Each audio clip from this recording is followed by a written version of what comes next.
오늘 우리 같이 나눌 말씀은 마태복음 16장 13절에서 20절까지 말씀입니다. 제가 봉독하겠습니다. 예수께서 빌립보 가이사랴 지방에 이르러 제자들에게 물어 이르시되 사람들이 인자를 누구라 하느냐? 이르되 들으는 세례 요한, 들으는 엘리야, 어떤 이는 예레미야나 선지자 중에 하나라 하나이다. 이르시되 너희는 나를 누구라 하느냐? 시몬 베드로가 대답하여 이르되 주는 그리스도시요 살아계신 하나님의 아들이시니이다. 예수께서 대답하여 이르시되 바요나 시몬아 네가 복이 있도다. 이를 내게 알게 하니는 혈육이 아니요 하늘에 계신 내 아버지시니라. 또 내가 내게 이르노니 너는 베드로라. 내가 이 반석 위에 내 교회를 세우리니 음부의 권세가 이기지 못하리라. 내가 천국 열쇠를 내게 주리니 네가 땅에서 무엇이든지 매면 하늘에서도 매일 것이요 네가 땅에서 무엇이든지 풀면 하늘에서도 풀리리라 하시고 이에 제자들에게 경고하사 자기가 그리스도인 것을 아무에게도 이르지 말라 하시니라. 아멘.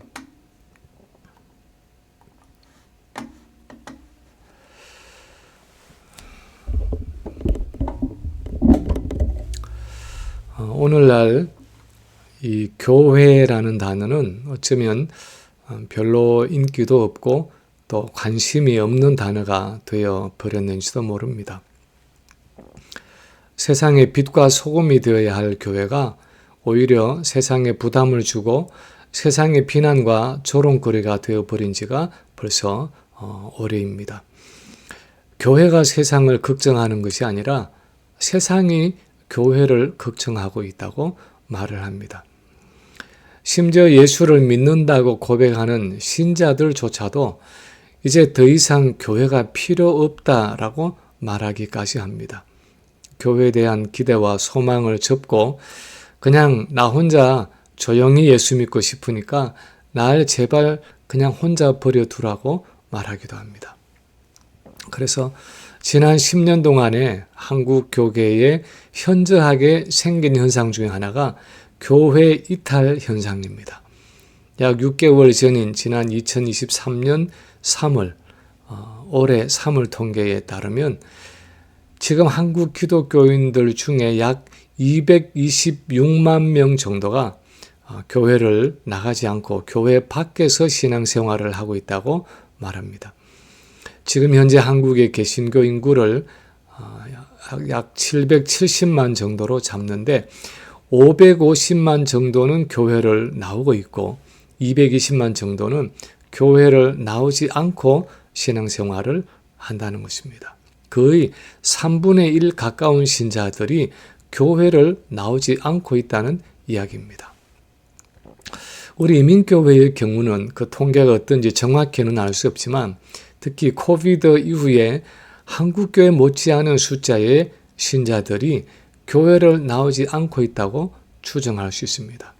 멀리 가지 않고 우리 주변만 돌아봐도 교회의 중직자들에게 상처를 받고 또는 교회 분쟁이나 교회 분열로 인해서 마음이 다쳐서 또는 이 코비드 이후에 굳이 교회를 나가야 할 필요성을 느끼지 않아서 아니면 교회를 안 나가보니까 너무 편해서 교회를 나가지 않고 집에서 온라인으로 이 교회, 저 교회 설교 방송을 들으면서 신앙생활을 한다는 분들을 심심치 않게 만나볼 수 있습니다. 그분들의 이야기를 들어보면 이제 더 이상 교회에 나가지도 않을 것이고 교회가 필요하다고 생각지도 않는다고 말합니다. 혹시 나중에 교회에 나가게 되더라도 예배나 조용히 참석하고 오지 교회 일에는 전혀 관여하고 싶지 않다라고 말합니다. 이런저런 이유로 교회 무용론이 팽배해진 시대에 우리가 살아가고 있습니다.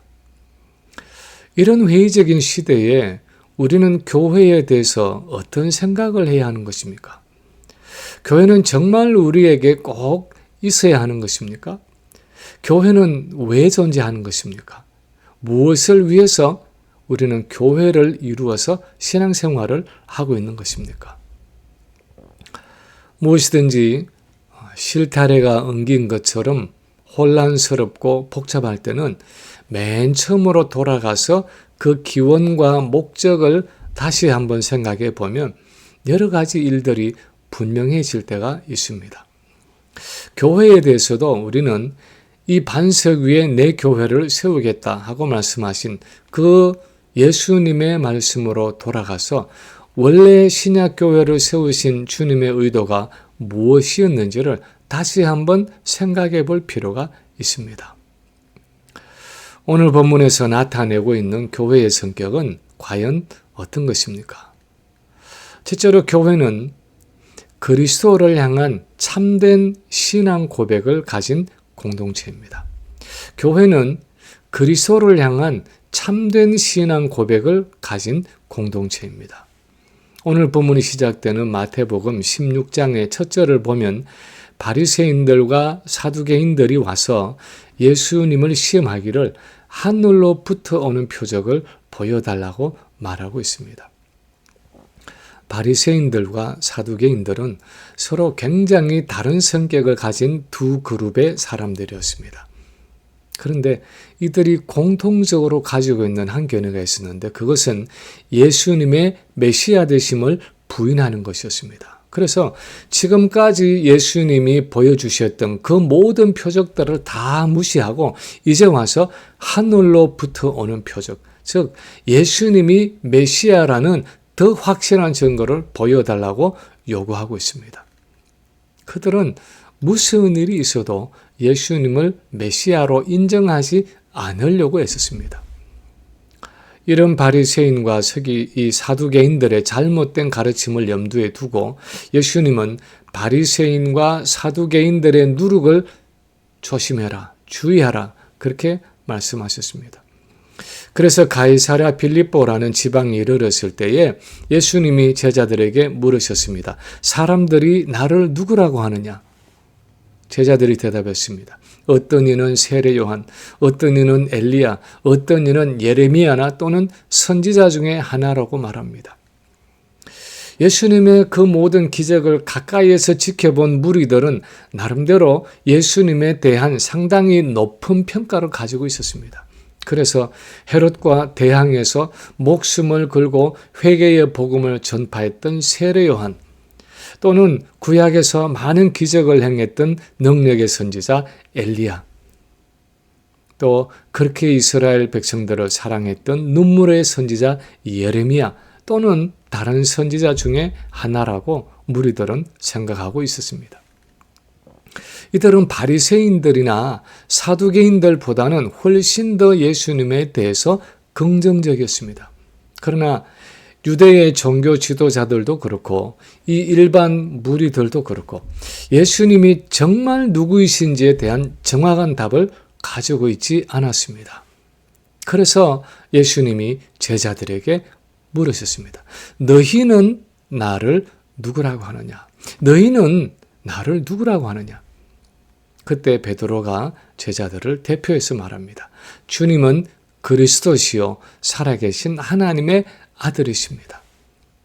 그리스도라는 말은 기름 부음을 받은 자라는 뜻인데 메시아라는 히브리어의 헬라어 번역이었습니다. 결국 베드로는 주님을 메시아이십니다. 주님은 메시아이십니다. 하고 고백하고 있는 것입니다. 살아계신 하나님의 아들이라는 말은 예수님은 사람의 몸을 입고 제자들 앞에 서 있지만 그분은 바로 살아계신 하나님의 아들, 즉 하나님과 동등한 신성을 가지고 계시는 성자 하나님이라는 의미입니다. 주님은 바로 우리가 구약 시대부터 오랫동안 기다리던 그 메시아이시고 하나님과 동일한 신성을 가진 성자 하나님이십니다 하는 엄청난 고백을 지금 베드로가 하고 있는 것입니다. 물론 그것은 베드로 자신의 머리에서 나온 생각은 아니었습니다. 17절에서 바요나 시모나 네가 복이 있도다. 이를 내게 알게 하시려는 혈육이 아니요 하늘에 계신 내 아버지시니라 하고 예수님이 말씀하신 것처럼 하나님이 베드로에게 깨닫게 하셔서 그런 위대한 신앙 고백을 할 수 있게 하신 것이었습니다. 그러나 예수님은 이 베드로의 신앙 고백을 너무나 기뻐하시면서 이 반석 위에 내 교회를 세우리니 음부의 권세가 이기지 못하리라 하고 말씀하십니다. 즉 베드로의 이 신앙 고백이 바로 앞으로 베드로를 중심으로 한 제자들을 통해서 세워질 교회의 기초가 된다는 말씀입니다.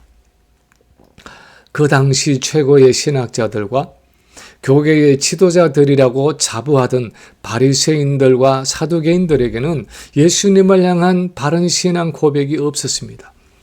그렇게 예수님을 따라다니면서 떡을 먹고 병을 고치던 무리들에게도 예수님이 누구이신지에 대한 바른 신앙 고백이 없었습니다. 그러나 유일하게 베드로를 중심으로 한 이 12 제자들에게 하나님은 영적인 눈을 열어주시고 영적인 귀를 열어주셔서 예수님이 누구이신지를 바로 보게 하시고 바로 알게 하시고 바로 고백하게 하셨다는 것입니다. 주님은 메시아이시고 살아계신 하나님의 아들이십니다 하는 이 중요한 신앙 고백이 그 당시 그렇게 많은 사람들 가운데서 오직 이 12 제자들을 중심으로 한 교회에만 주어졌다는 것입니다.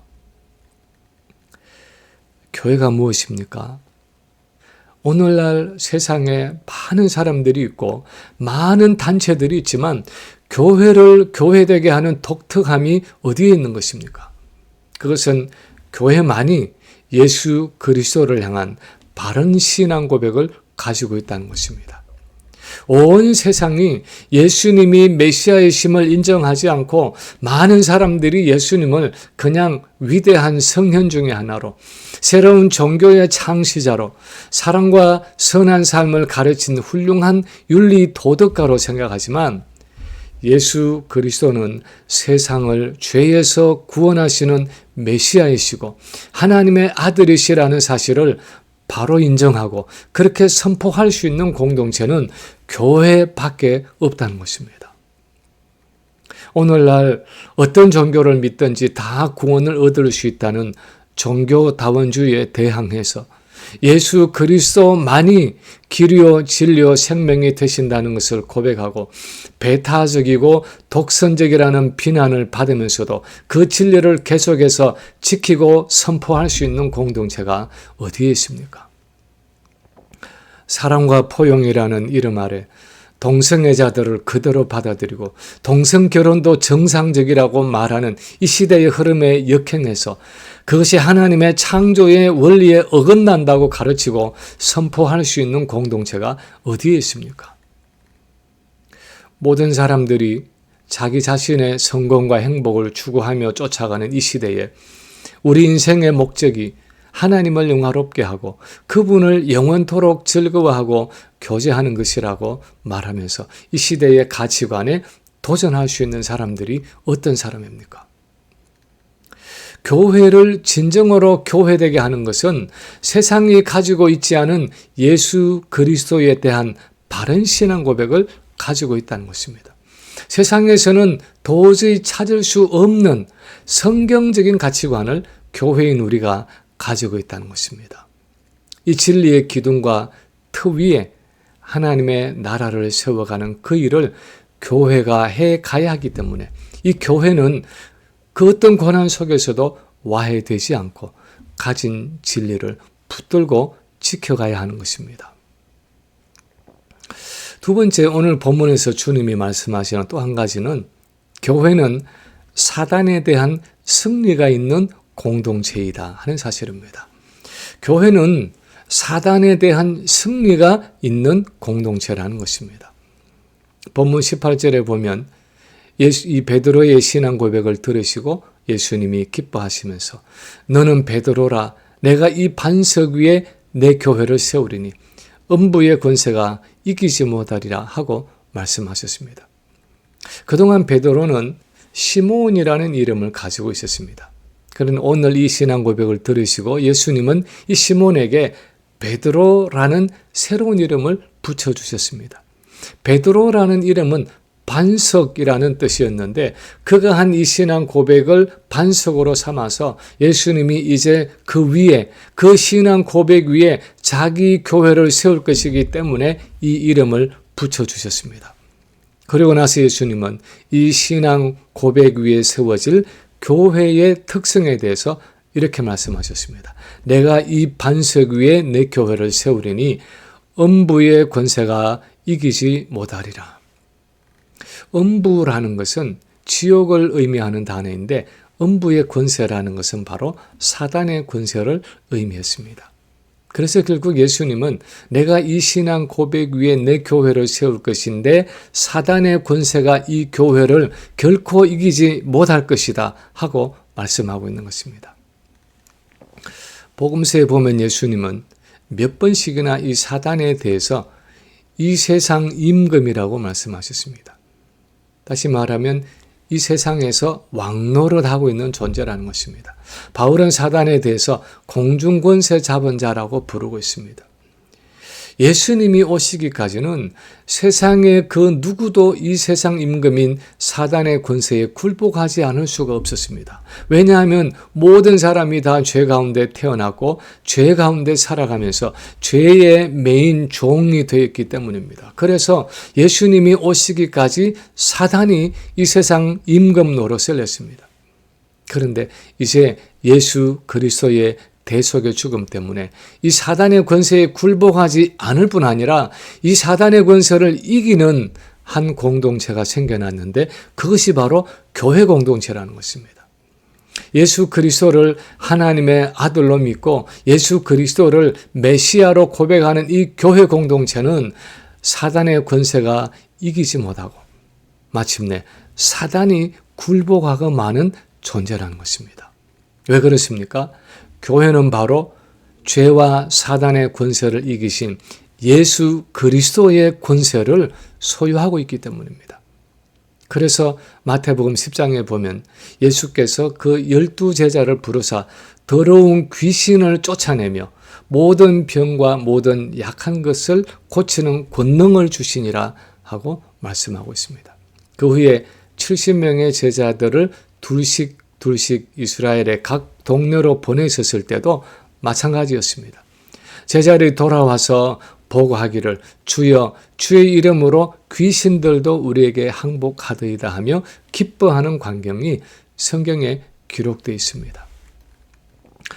예수님의 제자들이 음부의 권세를 이기는 특권을 누렸듯이 오늘날 교회도 사단의 세력을 이기는 권세를 가지고 있습니다. 죄와 사단의 세력 때문에 파괴된 인격이 예수 그리스도의 복음을 통해서 고침을 받고 새로워지는 역사가 교회 공동체 안에서 또는 교회 공동체를 통해서 일어나는 것입니다. 교회가 말씀을 전하고 기도할 때 죄에 매여 있던 사람이 노임을 받고 풀어지는 역사가 일어나는 것입니다. 그 어떤 것으로도 고쳐지지 않던 절망적인 사람이 복음을 통해서 변화되고 회복되는 역사가 예수를 주로 고백하는 교회 공동체 안에서 일어나는 것입니다. 미국의 제1차 대각성 운동의 중심 인물이었던 조나단 에드워즈가 목회했던 노스햄프턴의 교회에 부흥이 임했을 때 일어났던 일들을 역사가들이 기록하고 있는데 거기 보면 그 교회가 있던 마을 전체에 놀라운 변화가 일어났는데 이렇게 말하고 있습니다. 사람들이 모이면 신앙적인 대화를 나누었고 방탕했던 사람들이 방종한 생활들을 청산했다. 음란한 대화나 세속적인 노래와 춤, 음악들이 사라지고 술집 출입도 사라졌다.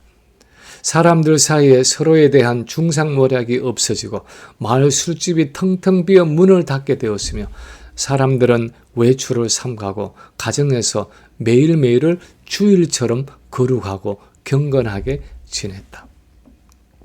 사실 이 노스햄프턴의 교회뿐 아니라 많은 지역에서 교회의 부흥이 임할 때에 그 지역사회가 변화되고 또 회복되는 역사들이 일어났습니다. 우리 삶에는 사단이 우리를 얽어매는 많은 죄의 습관들이 있습니다. 죄의 습관 정도가 아니라 사람의 인격과 삶을 파괴하는 사단의 역사들이 있습니다. 우리 안에 있는 하나님의 형상을 파괴하고 우리가 사단의 형상으로 살아가게 하는 많은 죄의 공격들이 있습니다. 우리 주변에 얼마나 비인간적이고 사단적인 일들이 많이 일어나고 있습니까? 알코올 중독과 마약 중독과 성적인 타락과 분노와 살인과 무차별의 총격 사건들과 얼마나 많은 악한 일들이 일어나고 있습니까? 얼마나 무서운 악령의 역사들이 있습니까?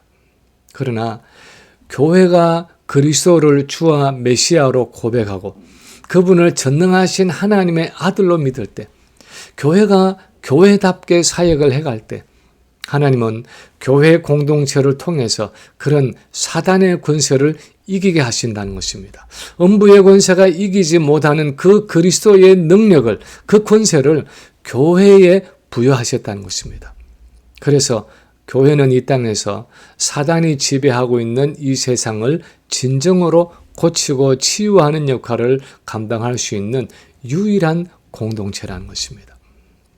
죄와 사단을 이기는 공동체가 바로 교회라는 것입니다. 세 번째로 오늘 본문에서 주님이 또한 말씀하시는 것은 교회는 천국문을 열어서 영혼을 구원하는 공동체라는 것입니다. 교회는 천국문을 열어서 영혼을 구원하는 공동체입니다. 베드로의 신앙 고백을 들으시고 예수님은 제자들의 대표격인 베드로에게 이렇게 말씀하십니다. 19절에 보면 내가 천국 열쇠를 내게 주리니 네가 땅에서 무엇이든지 매면 하늘에서도 매일 것이요 네가 땅에서 무엇이든지 풀면 하늘에서도 풀리리라. 열쇠가 무엇입니까? 열쇠라는 것은 문을 여는 권세를 의미합니다.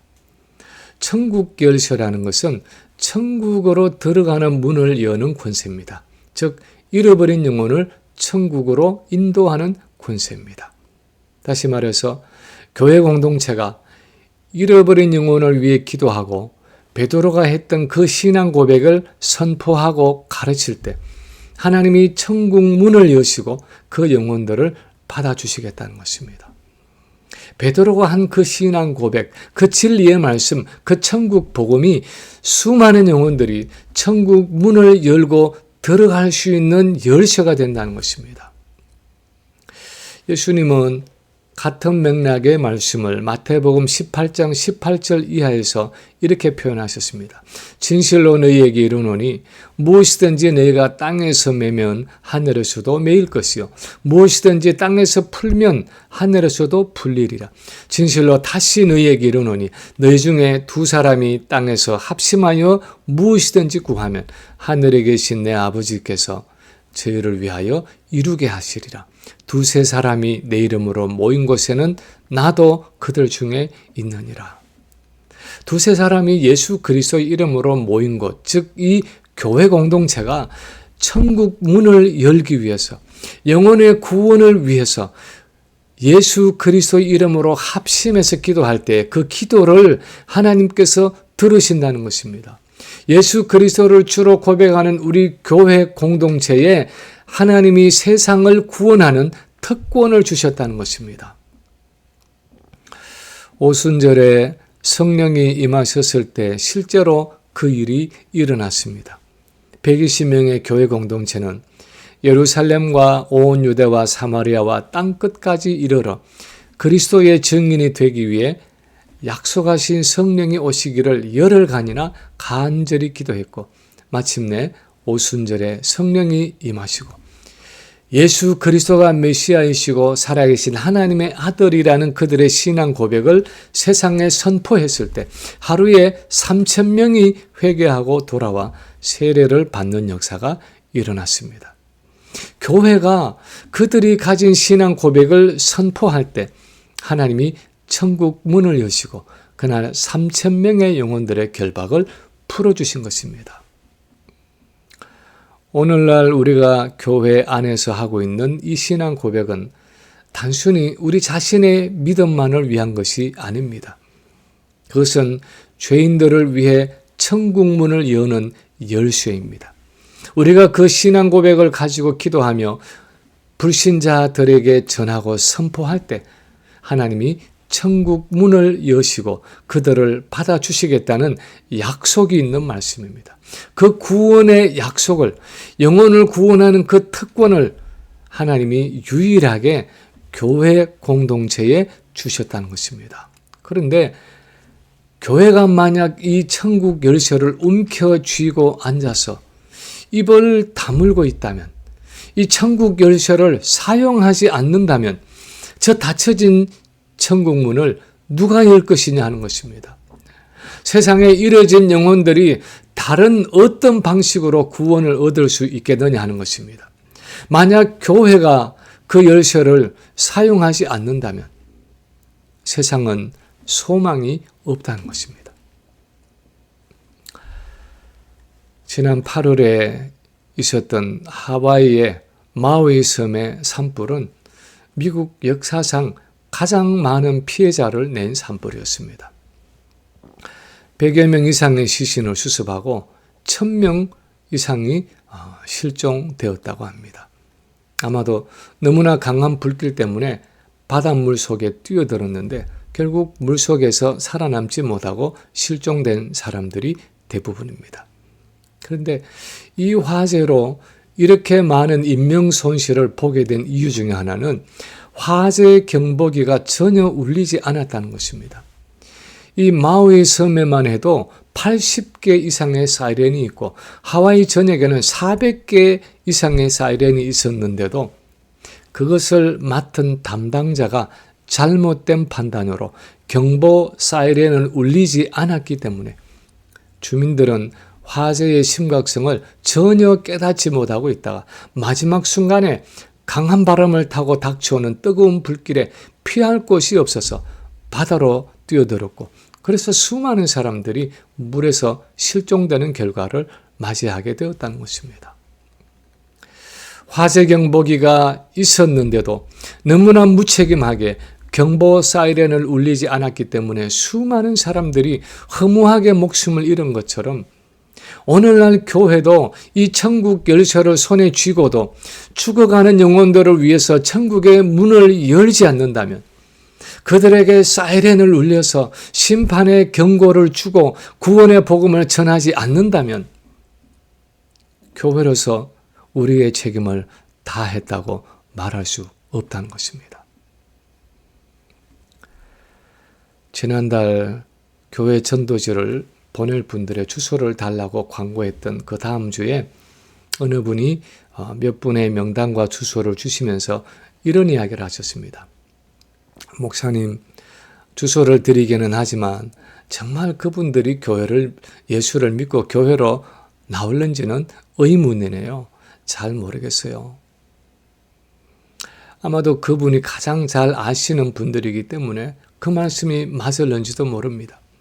그렇지만 가능성이 별로 없다는 것을 알면서도 주소를 주신 것이 너무나 감사했습니다. 왜냐하면 그분들이 그것을 어떻게 받아들이든 간에 교회는 그분들을 위해서 최선으로 복음을 나누고 기도할 책임이 있기 때문입니다.